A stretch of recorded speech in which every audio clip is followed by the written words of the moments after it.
happened 2 million years ago.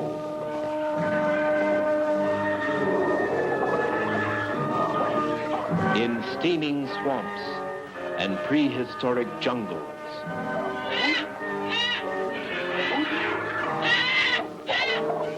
the earliest man-like creature walked the earth. Not human, more beast than man. A monster of evolution.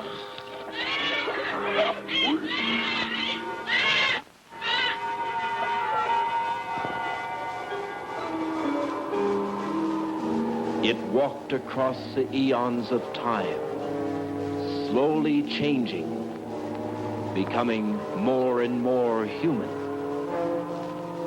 more and more advanced, until in the Pleistocene, just thousands of years ago, man himself emerged. But the change from beast into man was not a steady one, and sometimes primitive man would find his life threatened, terrified by the appearance of a monster from the past.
Tonight, huh? You're making enough noise to wake up the dead.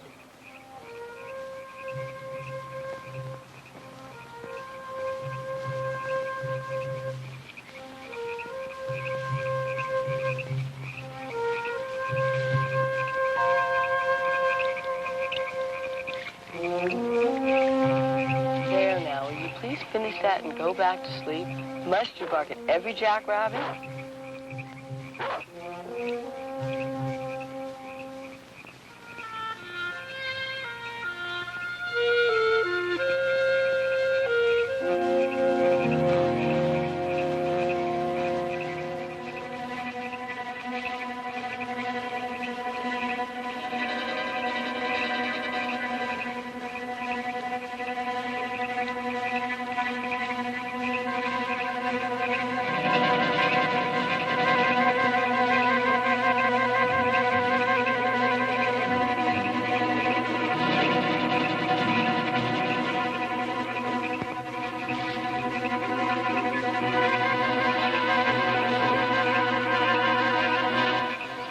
If you're good for the rest of the night and don't awaken anyone else, I'll promise to take you hunting with me tomorrow.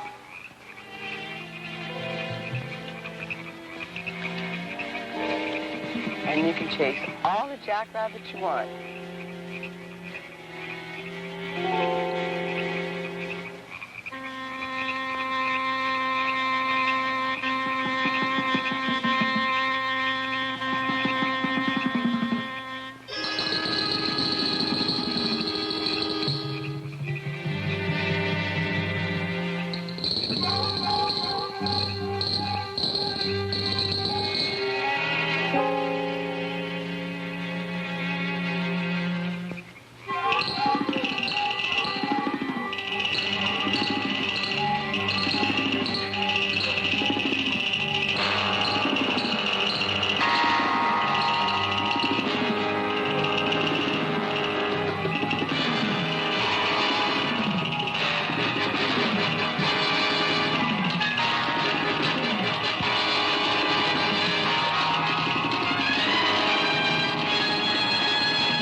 Andy, would you get the lights, please? But Guy, Mr. Wilhorn, you stopped it at the best part. Well, you get the idea.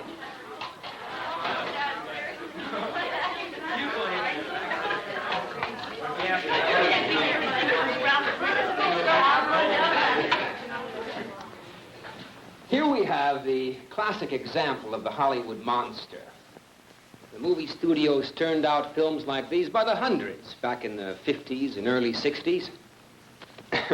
Werewolves, vampires, monsters created by atomic radiation, creatures from outer space. They all did their part to paralyze the kids at the Saturday matinee and to give the girl an excuse to move as close as possible to the boy at the drive-in theater. Now, these horror films of the 50s seem corny today, just as unbelievable as the ancient sea monsters we've been studying. But don't get the idea that monsters are a thing of the past. All of you have seen recent films about the devil and demon possessions. Even the film about the great white shark was a monster story of sorts, a modern-day sea monster. These films managed to give all of us a few genuine moments of fear. Yes, man has always had his monsters. Very real. And sometimes most unexplainable. Well, class, today we're concluding this study of the supernatural, of powers and beings outside the reality of nature. So I've invited a guest speaker who should be arriving in a few minutes. This man is a science teacher, as well as a widely read author and a recognized authority on the phenomenon of the abominable snowman, or as this creature is known in North America, Bigfoot. A present-day monster.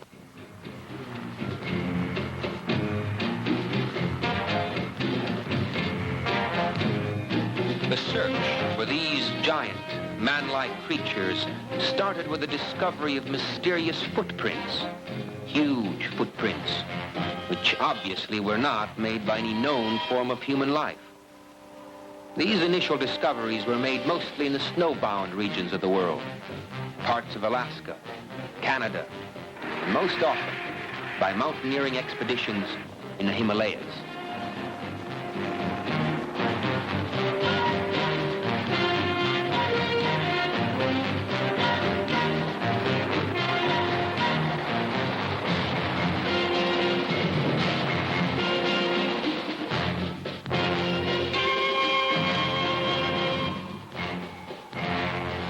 In 1951, the well-known mountaineer, Eric Stapleton, was returning from an Everest reconnaissance expedition.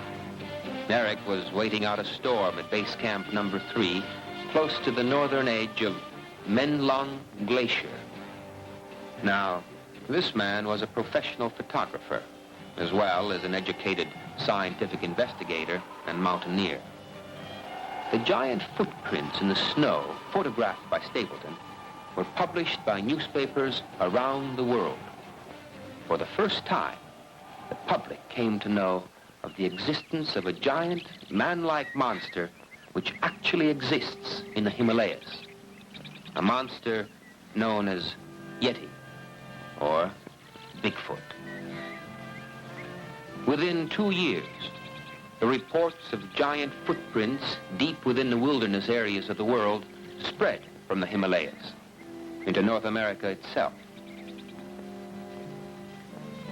In May of 1956, a man by the name of James Hunt not only discovered footprints along the muddy banks of the Fraser River near Alberta, but Hunt actually sighted the Bigfoot monster running into the woods. Unfortunately, he had no camera with him.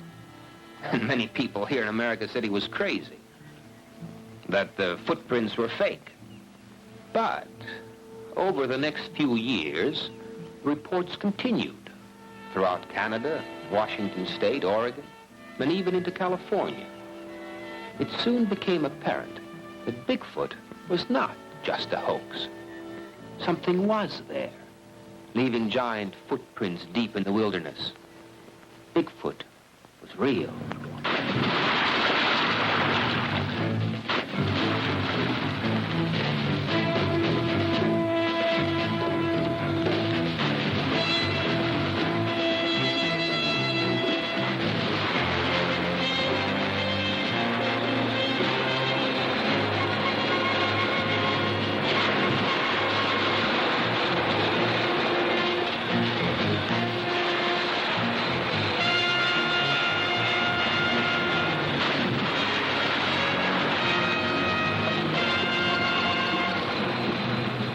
It was, wherever these giant creatures came from, it was obvious that they were becoming as curious about us as we were about them.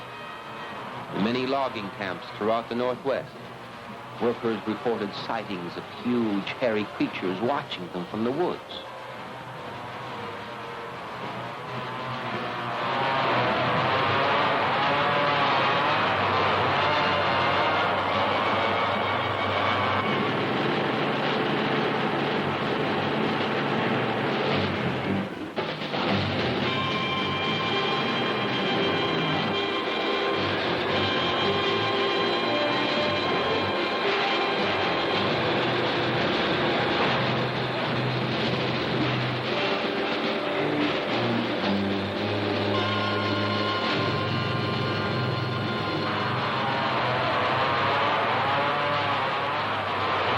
Man was invading Bigfoot's domain, moving into the virgin forests, cutting trees, taking over what had always been the hiding place for these mysterious monsters. As modern man cut into the wilderness, Bigfoot was forced to retreat deeper into the timberland. And as progress forced Bigfoot out of his homeland, more and more evidence was found which proved, beyond a doubt, that there were many of these creatures here in North America. More footprints were discovered, as well as strands of long black hair tangled in tree branches. Hair which, when examined by scientists, proved to have come from some mysterious creature previously unknown to man. For these discoveries, very few educated observers would still deny that something was really out there. There was an incredible man-like monster actually living in the North Woods.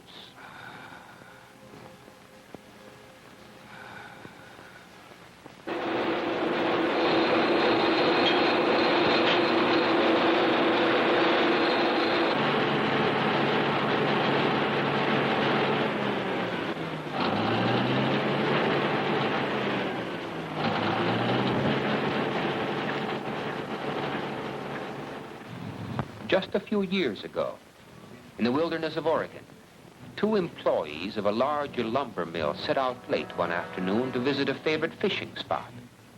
As it turned out, these 2 men were destined to become the first unfortunate persons to encounter Bigfoot, face to face.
Go and drive him off, John.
Expect us to believe all of this?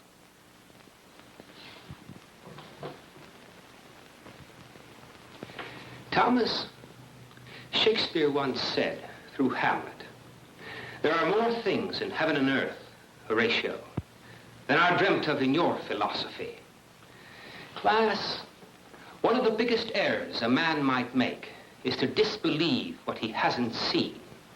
To think that there are not evil powers or fantastic creatures just because you personally haven't experienced them could result sometime in a dreadful consequence. Now, save any questions you might have until Mr. Mason arrives. He once had an incredible first-hand experience with Bigfoot, and I want him to tell you the story himself. Well, while we're waiting, let's review, see if you remember the names of some of these ancient sea monsters. Anne, can you tell me about this fellow? Let's see. That's one of the dragons from the 16th century, I think. He was a flesh eater and supposedly grew to a length of about 30 feet or more. Good. Now, who can tell me about this fellow? That's a griffin. It's a flying bird monster. Back legs of a wolf, front legs of a hawk, like claws, and it would swoop down to catch its victim, usually young kids, and it would just tear them apart. And it would just eat everything except their shoes.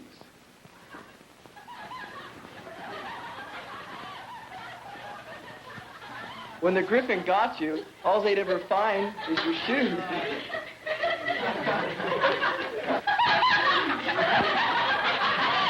All right, Daddy. That may be true. But what I want you to tell us is just where and when did the legendary griffin get its start?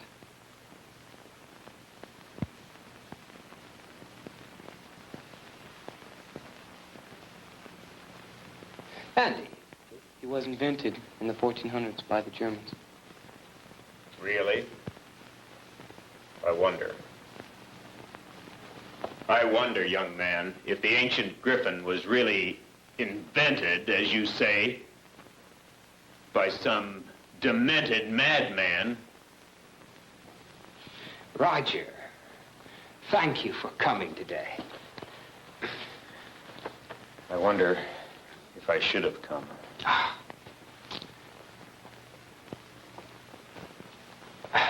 I want to introduce to you a man who has spent much of his life as a teacher and as a highly respected scholar.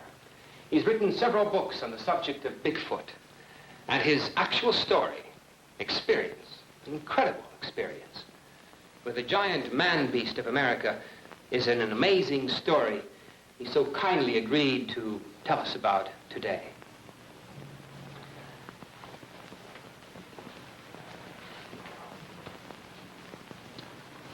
I believe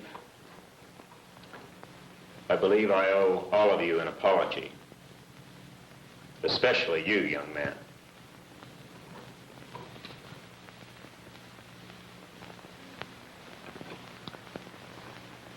Your teacher has been very kind in introducing me as a scholar.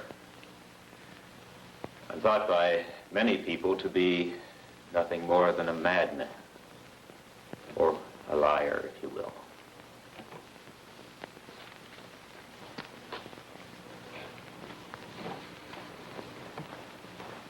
"15 years ago, in a high school much like this one, I was teaching science to a group of students not unlike yourselves.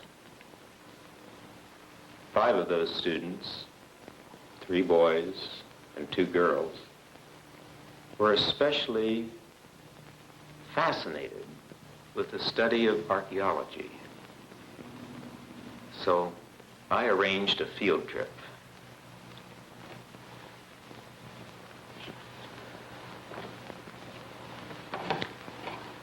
As a result of that field trip, 3 of those students will spend the rest of their lives in a mental institution.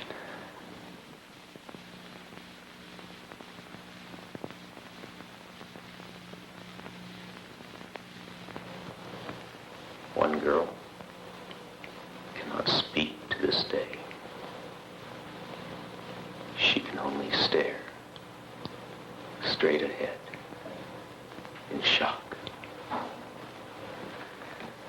She's totally unable to communicate with the world outside her mind. No.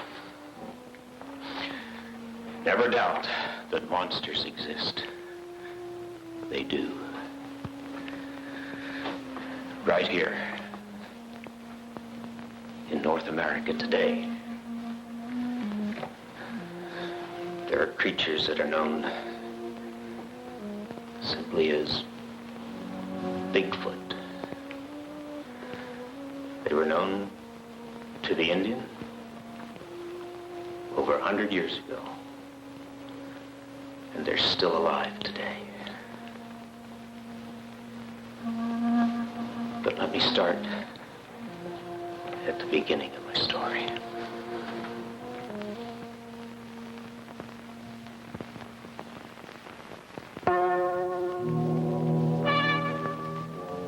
In museums and universities throughout the world, archaeologists are learning more each day about prehistoric man.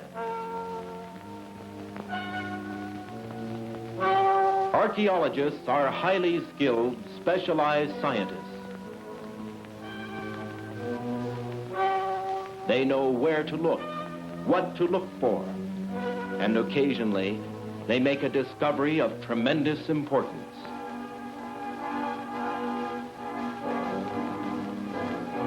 This is the story of such a discovery.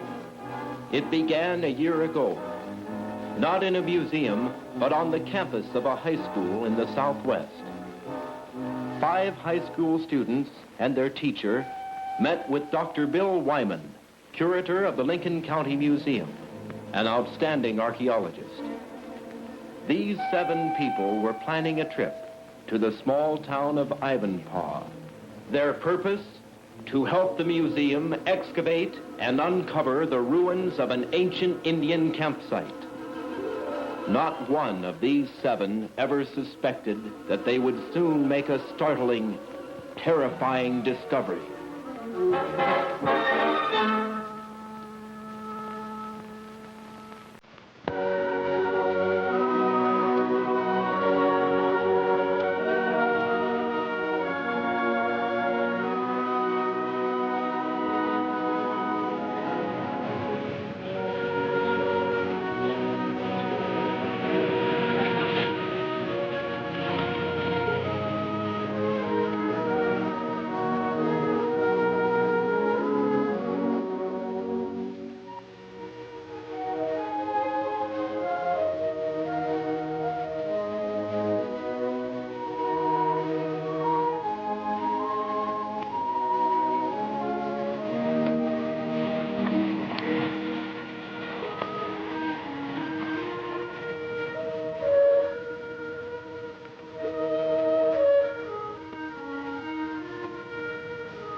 Grab your sleeping bags and leave them here. Is this where we're going to sleep? Here we go, Joey. Yes.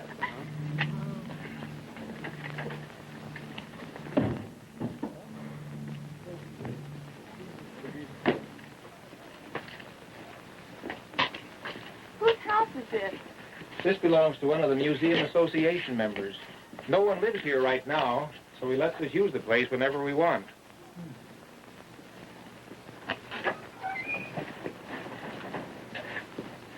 All right, just come on in for a few minutes.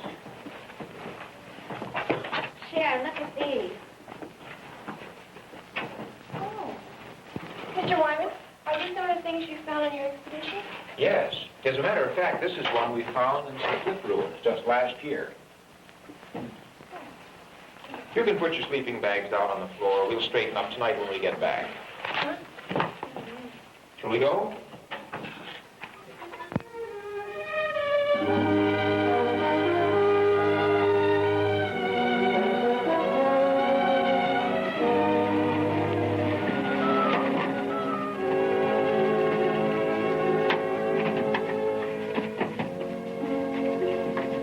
Excavation site out there on this place. Thanks, sure. Hey. Hey, this really looks like Indian country, doesn't it? Boy, I'll say. Look at those rocks. I'll bet you find quite a few Indian petroglyphs up in this area. Yes, this country was literally dotted with Indian campsites at one time. Mr. Mason, what are petroglyphs? Oh, well, petroglyphs are Indian rock writing. Oh. Come on with me and I'll show you some.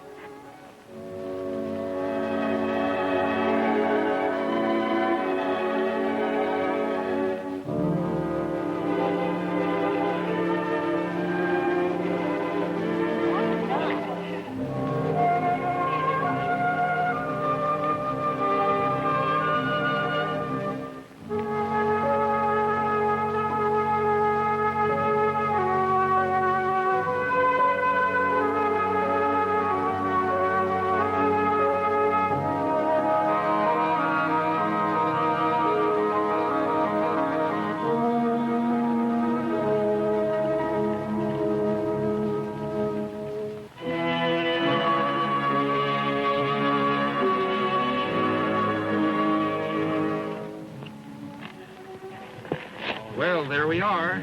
Boy, look at those. These technically aren't petroglyphs. Petroglyphs are Indian writings that have been scratched into the rock. These have been painted on the rock with berry juice stain. We call these pictographs. What do they say? Can you read them? We've been able to figure most of them out. They tell of the history of a great Indian tribe, one that lived around here thousands of years ago. There were two chiefs in the tribe, many, many braves. They hunted the deer and the rabbit with bows and arrows. And they believed that the sun and the rain were powerful gods who were continually fighting each other. Gee, how can you tell all that? We have to study these symbols a long time. Basically, though, this is just a big primitive history book. Say, Bill, let me get a picture of that. Wonder if you'd just point at that. All right. And the rest of you be looking at it. I'll get it from over here. That's a rabbit. See? How interesting. I'll see what moves. Bob, would you kneel down there and be looking at the rock?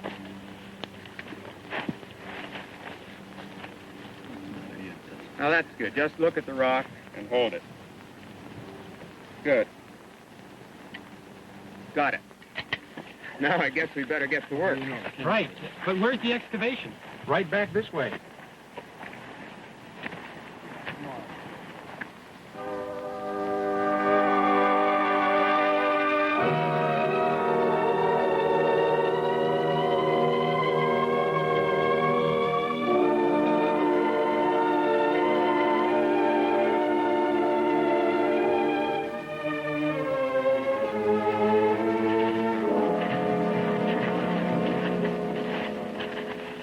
This is where we've begun excavation. What sort of thing do you suppose we might find? Well, that's pretty hard to tell. The only thing we've located so far... Well, here, I'll show you.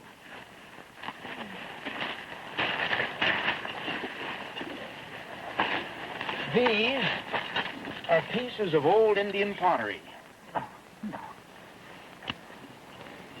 And these are prayer sticks. Prayer sticks? Mm-hmm. At least that's what we think they are. Prayer sticks were used by some of the ancient tribes as religious symbols. They actually buried them with their dead. You mean we're going to dig in a graveyard?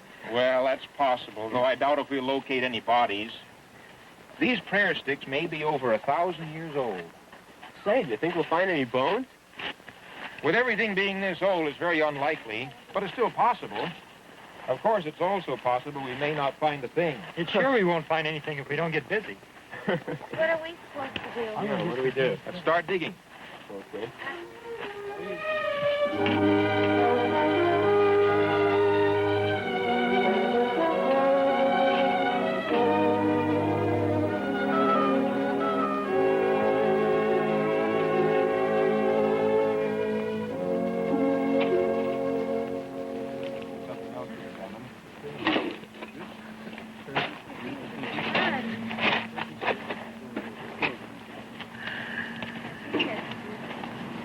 Say, Bill, look at this piece of pottery that Bob found. You just found it, Bob? Yeah, over there in the digging. We do Well, that. that's a good pottery fragment. I want to take this back to the museum with us. Keep up the good work. By the way, what time is it? 20 after 12. Getting a little late. Lunchtime! Oh, boy. You boys ready for lunch? Boy, you said it. Good, I'll get it in the truck. We'll give you a hand. All right. Getting a lot done this morning.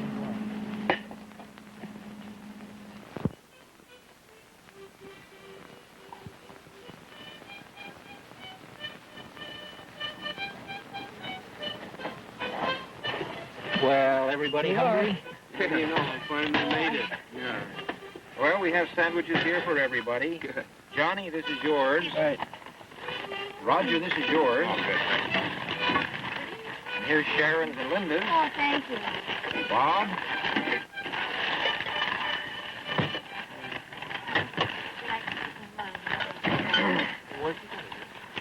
Hey. Well, I suppose you see now why most people don't like this part of museum work. You mean the food or the digging? The digging.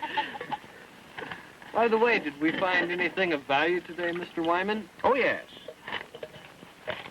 For instance, this rock. This was used to grind up seed to make flour for bread. Notice the worn edges on it? And this pottery, we'll take it back to the museum and study it more carefully. I think we can tell exactly how old it is.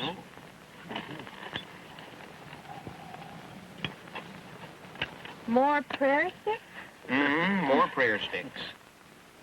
Say, Mr. Mason, what's this rock? I don't know. I haven't seen anything quite like this. I found it over there where we were looking at those Indian pictographs. Ask Mr. Wyman about that. Say, Bill, take a look at this rock that Norman found. Where did you find this? Over there where you showed us those Indian writings. What's wrong with it? Nothing's wrong. This might be an eolith. What's that? A very, very old tool. One used by ancient peoples. This is by far the oldest thing we've found here. Let me see it. Could you show us what... Sure, it was right over there.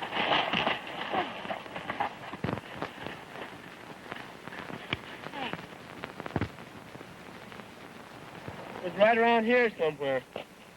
Just lying on top of the ground. I picked it up for a souvenir. I collect rocks. You collected a good one this time. Well, I don't see anything else. All of these are just plain old rocks. Well, it seems funny that it'll be lying just on top of the ground, doesn't it? Yes. Unless it fell. Up there. Maybe it fell from up there and rolled down. Yeah, it looks like there's a ledge up there. Let's go up and see. All right. You'll have to find some other place to get up, though. We'd never make it from here. I think I'll stay down. Me too. Need a climbing rope in the truck. I'll get it.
Way down. Boy, isn't that a long drop. That's Sharon and Linda down there. Hello!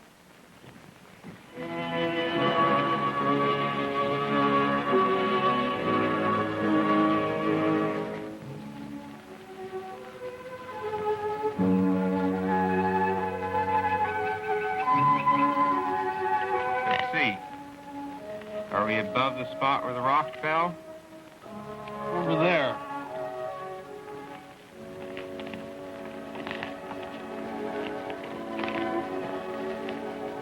Let's look around down here.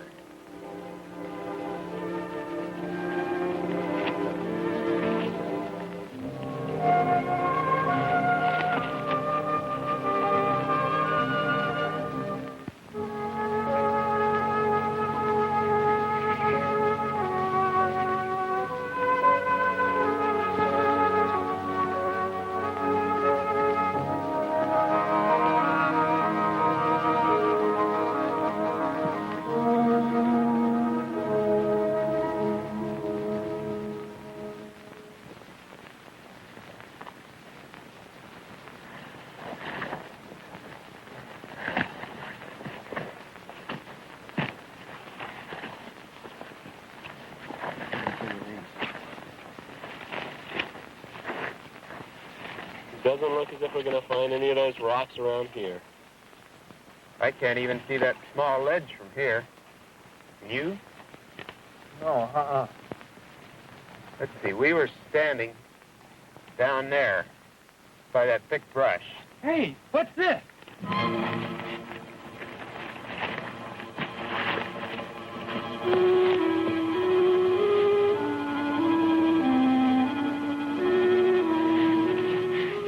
Stone tablet of some kind.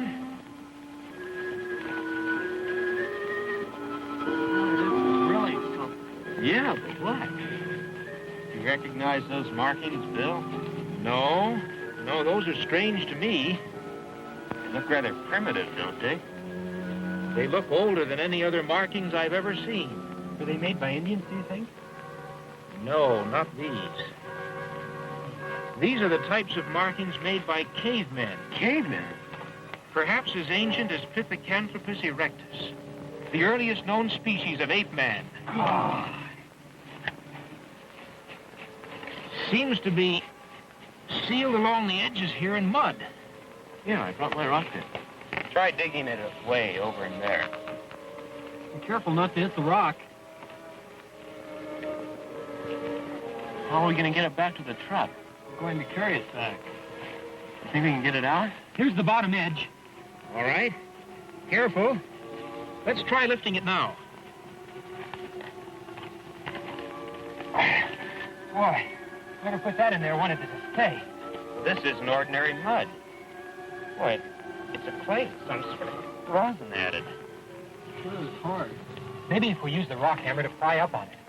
All right, try it. I'm sure you won't break it? No, he won't break it. Okay, Bob, pull. I think it moved a little. Not much. Let's try it again. Maybe if we lift up on it while the boys pull. All right. I'll count to 3 and everyone pull. Ready now? 1, 2, 3, 4!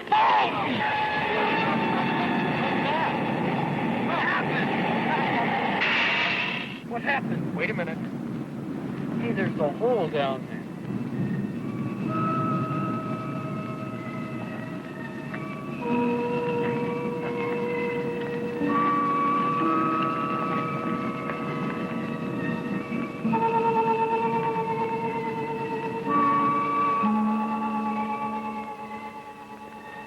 Wish we had a flashlight.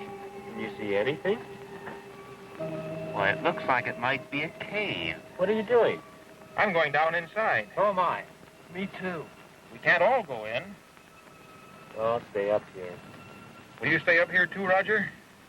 Well, all right, but you be careful.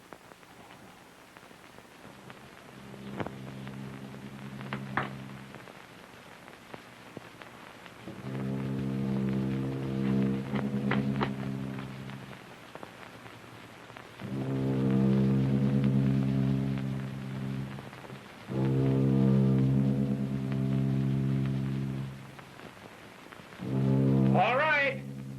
Come on down. I'll go first. Okay.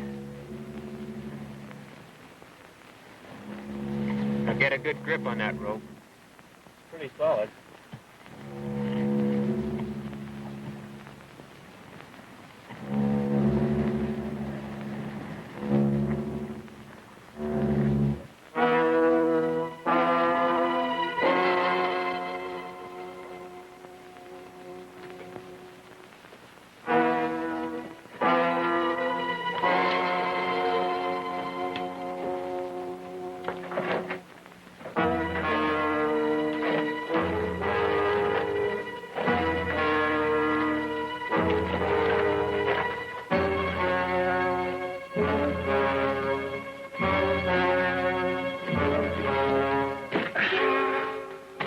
Wait for a minute now. Let your eyes get accustomed to the darkness. What kind of a cave is this? Natural formation? Probably so. It looks as if these cracks in the wall have been sealed up. With what? Look, pottery. These are perfectly preserved. What's inside? Ashes. Not ashes of a person. Somebody cremated? No. These are wood ashes. Charcoal. We'll take these jars with us. Be careful not to spill any of the ashes. Look, this one has writing or something on it. Those markings are similar to the ones on the tablet up above.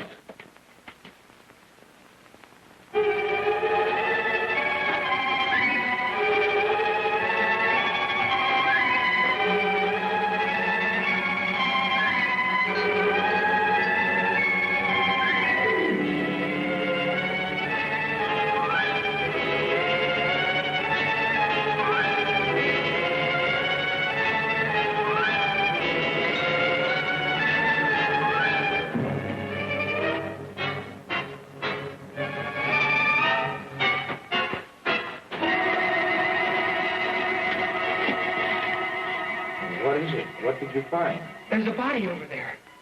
What?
It's a mummy, covered with mud.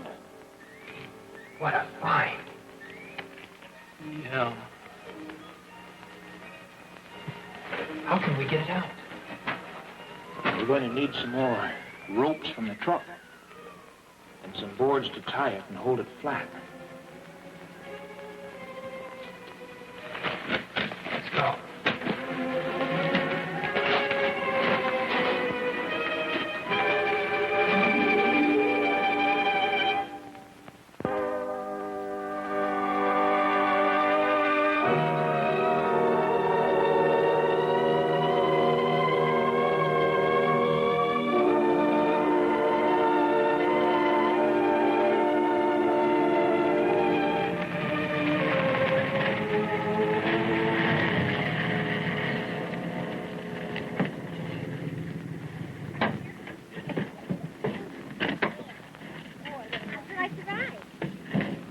Boy, I'm glad that's over with. Something tells me Bob doesn't think much of our new passenger. Well, it's the first time I've ever ridden with a mummy. I'll open the door to the shed. We'll leave it there tonight. You mean we're going to put it in there? You wouldn't want to leave a mummy outside, would you? Suppose it rains. Be careful bringing it in. I'll get this end down here. Okay, I'll get here. Bob, you get that corner on that side.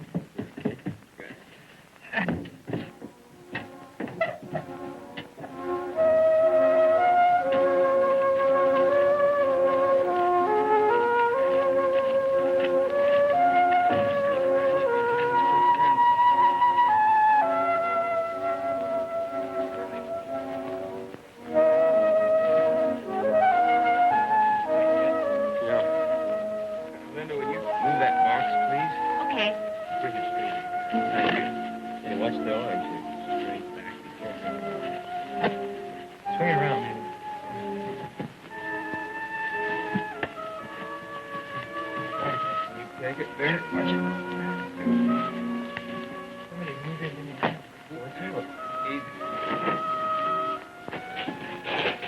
What do you want?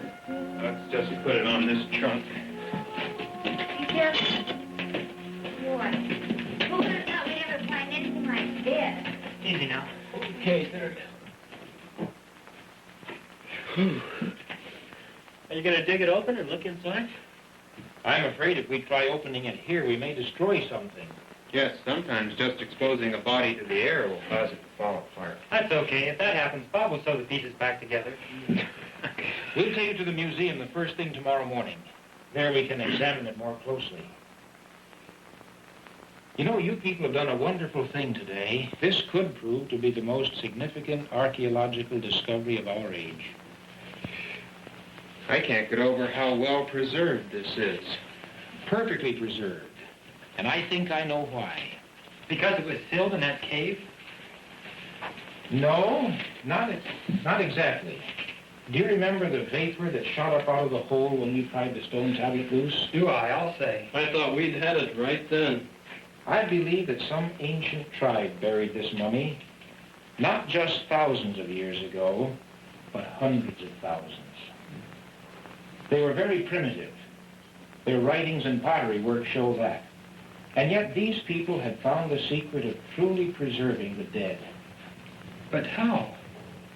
They combined certain amounts of various woods and resins that were present on the earth at that time.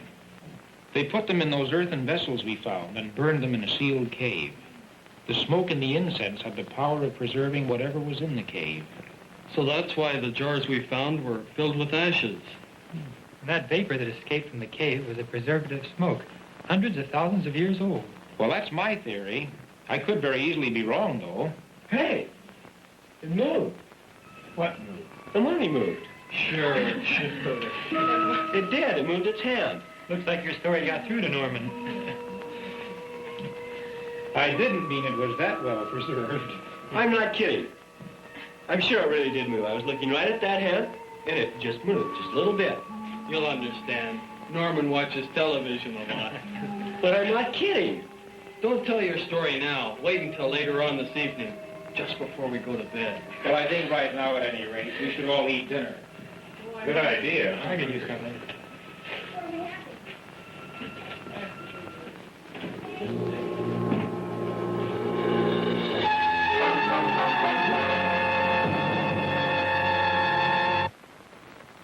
But seriously, it was a great trip. Boy, it sounds like it. This day certainly did go by fast. I only wished I would have gone with you guys when you climbed up those rocks. That was quite an experience. And where were we? Waiting down below. Well, when I looked up and saw that ledge and that sheer cliff, well, I always feel a lot better on solid ground. So next week, all the newspapers will bring big stories about how we found a mummy. Maybe even magazines. Well, what's wrong with that? Yeah. They'll be asking me what I did, what happened. What did I do when I first saw that mummy lying there in that cave like it has been for thousands of years? And what am I going to tell them? That I didn't do anything because I wasn't even in the cave. I was too afraid to climb up on the rock. Well, you weren't alone. I can see the pictures on the front of the school paper of you guys prying up that stone thing and all my friends asking me, where were you? Tell him you took the picture. Thanks. Well, I sure go for a bottle of pop. The country store is open until 9 o'clock if you want to walk up there. How far is it? If you cut through the orange grove, it isn't far, about a 10-minute walk. There's a well-worn path, so you can't get lost. Want to walk up? Sure, sounds like fun. Anybody else want to go along? See, you plan on bringing in the rest of those jars for a closer look, don't you? Yes. And then I think I'll stay here. I think I'll go outside, too, for the fresh air. Yes, don't feel you have to stay inside. The country up here is pleasant at night. I'm too tired to go anywhere. It's sure that if I go out there, something important will happen here. And if I stay here, they'll probably find flying saucers. By the way, you can bring me back a bottle of orange pop if you want. Where's the dime? Come on, dig it out.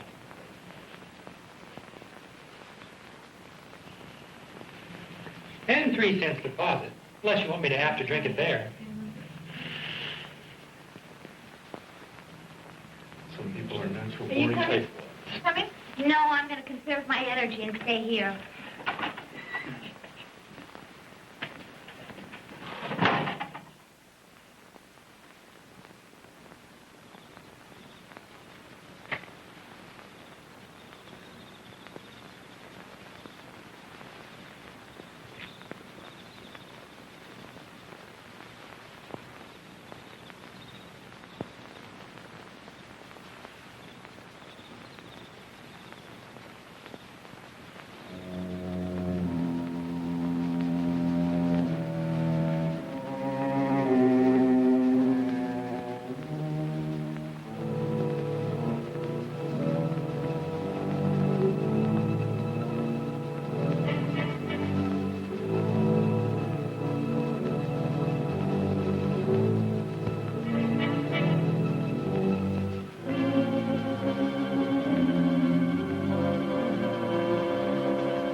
What's wrong, Norman?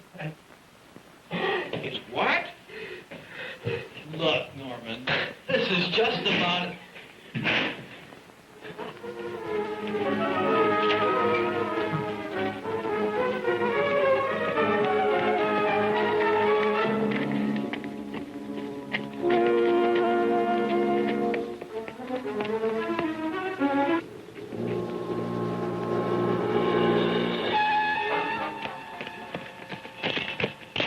Look. It ran into the grove. What was it?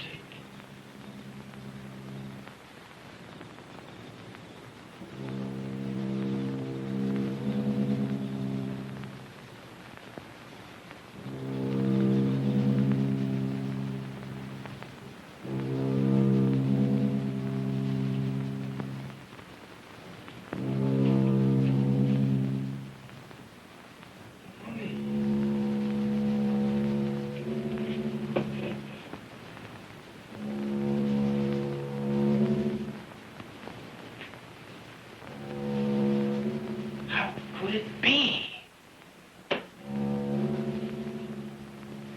Come on, Bill. We've got to do something.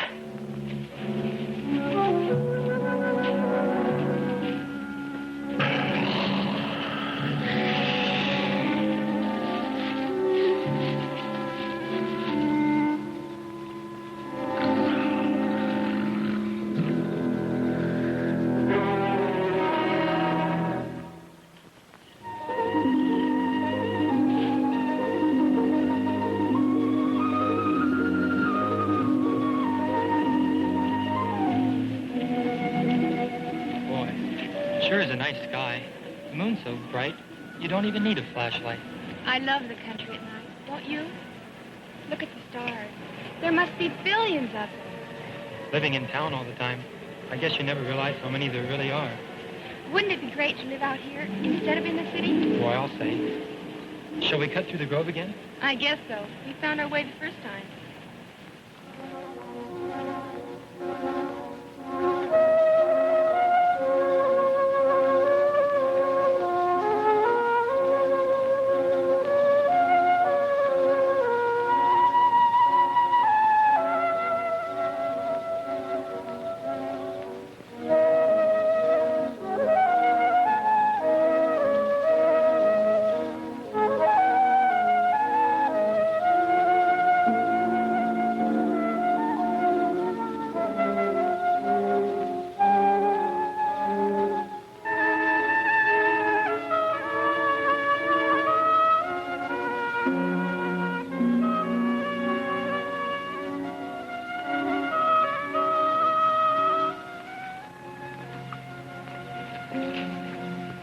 Boy, there's not much light in here.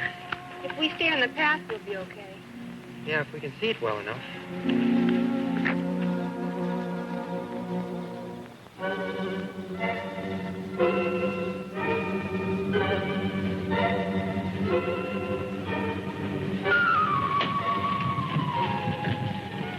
You get down to the next house and warn them. I'll get Johnny and Sharon and meet you here. Right.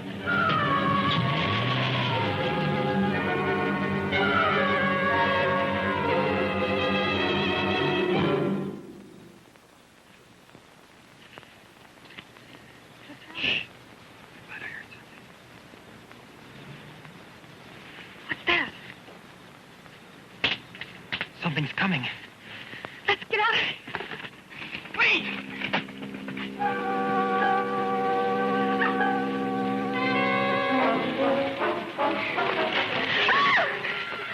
When you weren't at the store, I figured you'd be on the way home.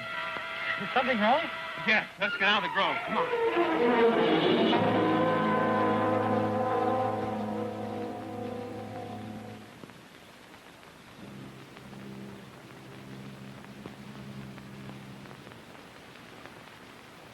Oh, yes. No, the children are all asleep. What time do you expect to be home?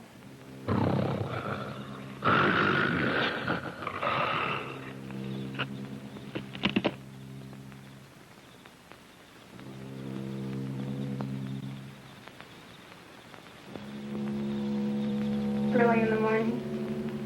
We're all fine. Okay, bye.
Hello, Bill. Walt, it's good to see you, especially now.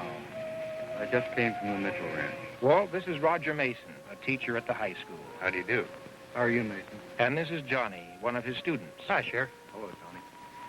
We were up digging at the Indian site yesterday, and that's where we discovered the cave and the mummy. Bill, of all the weird stories I've heard, this is the strangest. If it weren't for you boys, I wouldn't believe it. How do you account for it? I can't. I have only a theory that the smoke and the vapor in that cave must have caused the body to lie dormant or asleep for possibly hundreds of thousands of years. When we opened up the cave and let the air in... I told you I just came from the Mitchell Ranch where the girl was killed last night. I covered the body as soon as I got there, but some of the neighbors had seen it first. Stories going around that there's a bear come down from the mountains. One of the windows was badly smashed. The door of the shed where we put the mummy was smashed, too. Let's have a look at it.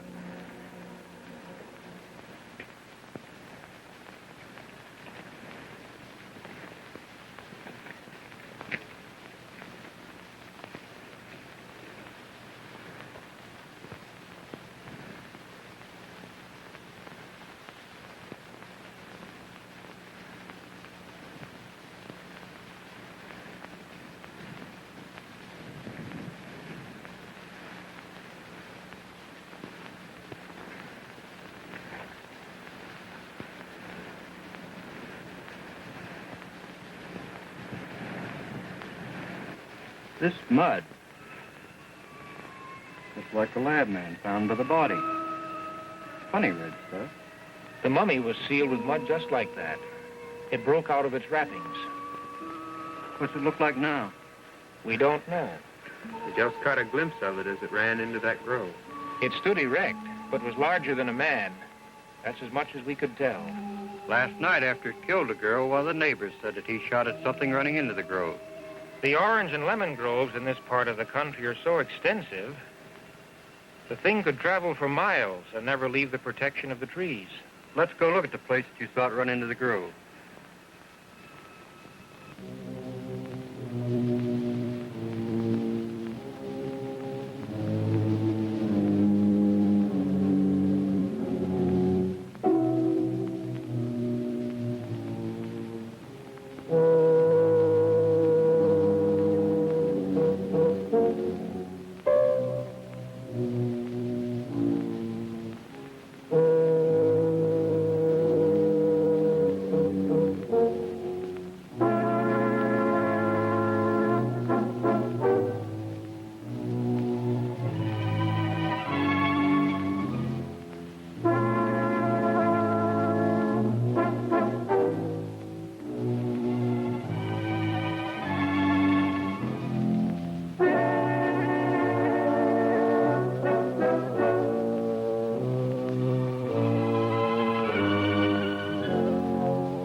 It looks as if it's been along here.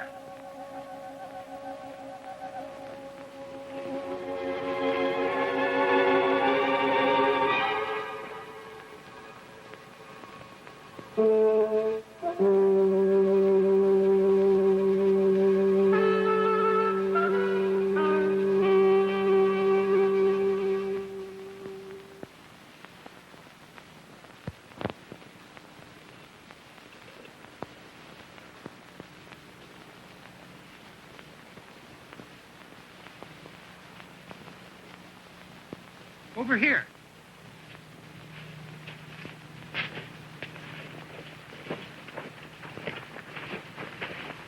Look at the broken branches. Why, there's blood on the ground. Isn't there? Yes. I think we found the spot where the creature stayed last night. But what's the blood from? My guess is the fellow who shot at it last night must have hit it. What makes you say that?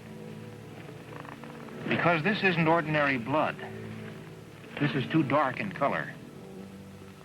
He told me he had hit it. But he must have missed it. Why? Because I saw the gun that he used. A large caliber. 3 shots from that would have stopped anything. Anything? Well, it's sure that if a hunting rifle didn't stop it, that revolver of yours wouldn't do much good either.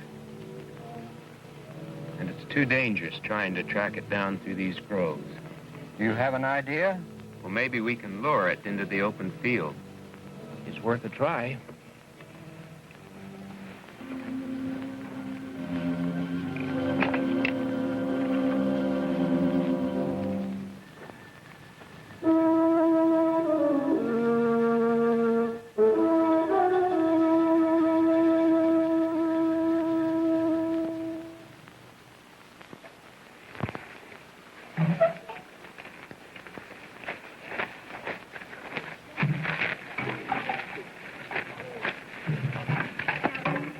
That should just about do it, shouldn't it?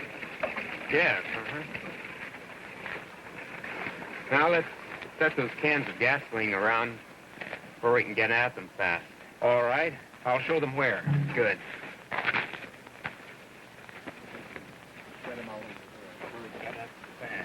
Okay. Now be careful.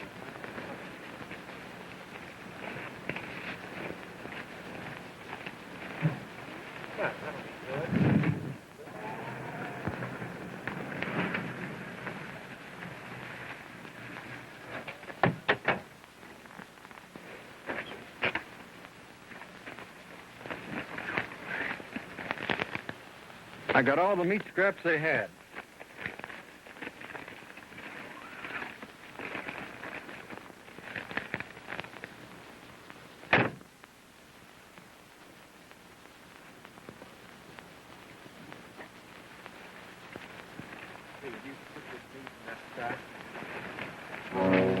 How are we going to know when it's coming so we can pour out the gas? Well, we'll situate someone up the road to see through the trees and give the signal when it comes. We can use the radio telephone in my car, and I have a portable unit in the back. Good.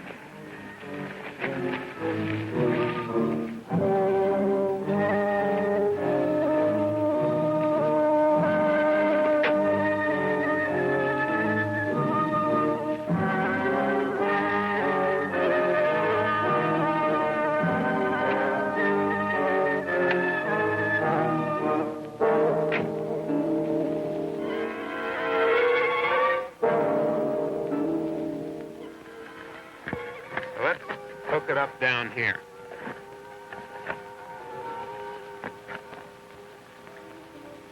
You push this button down to top and let it up to receive. That way you'll be able to communicate with the telephone in my car. Good. See, Walt, you take your car and station yourself on the road down here. Just a minute. Who's going into the grove with the bait? I thought I would. Why you? I was going to do that part. Well, it's my idea. That's a mighty dangerous idea, too, Roger. You don't know where that thing may be hiding. All right. Let's draw straws between the two of us to see who goes in. Okay. The one who gets the shortest straw has the job. Why 3 straws? I'm in on this, too.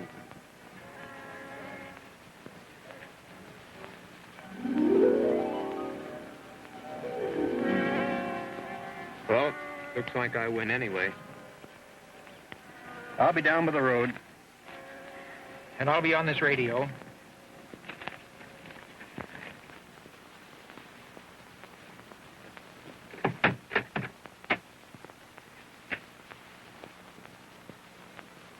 Roger?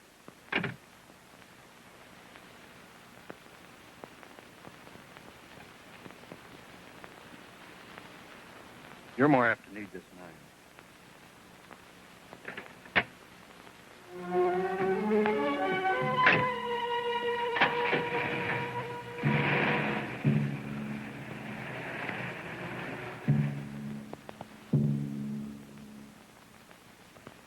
Captain, it's all ready.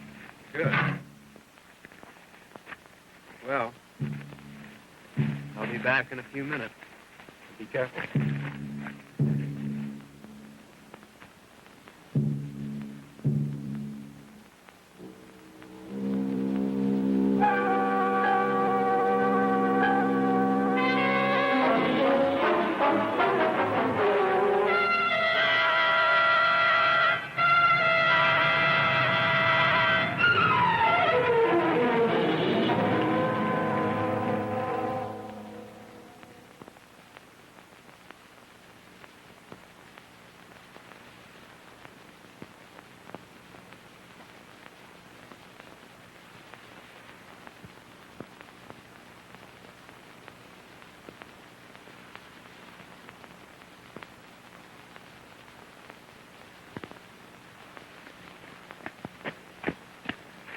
Sheriff's ready. He's got a good view through the grove from where he's parked.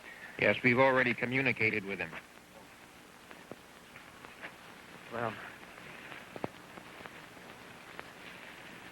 now all we do is wait here until it comes out of the grove.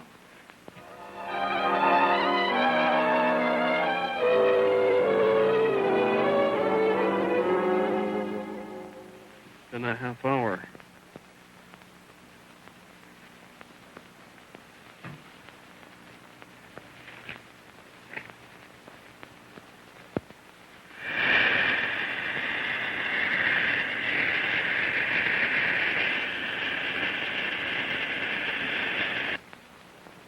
This is Bill, Walt.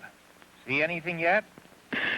Nothing yet. Beginning to look as if this idea isn't going to work. Let's wait another 20 or 30 minutes anyway.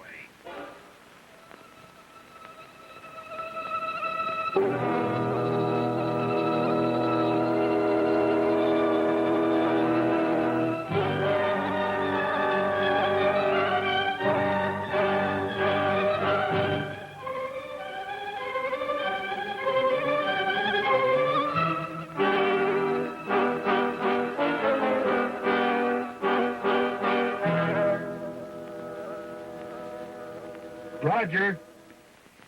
Yes, Walt. Let's see something now, please. Where is one of the trees that's just moved? I'm going to take a closer look. Hold on. You better be careful. You'll hear from me within a minute.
been almost 3 minutes.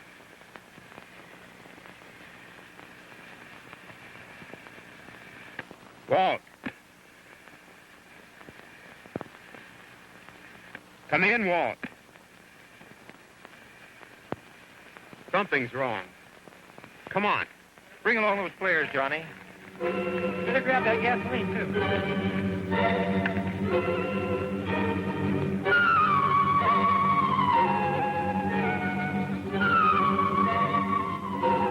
There's his car. Take it easy now.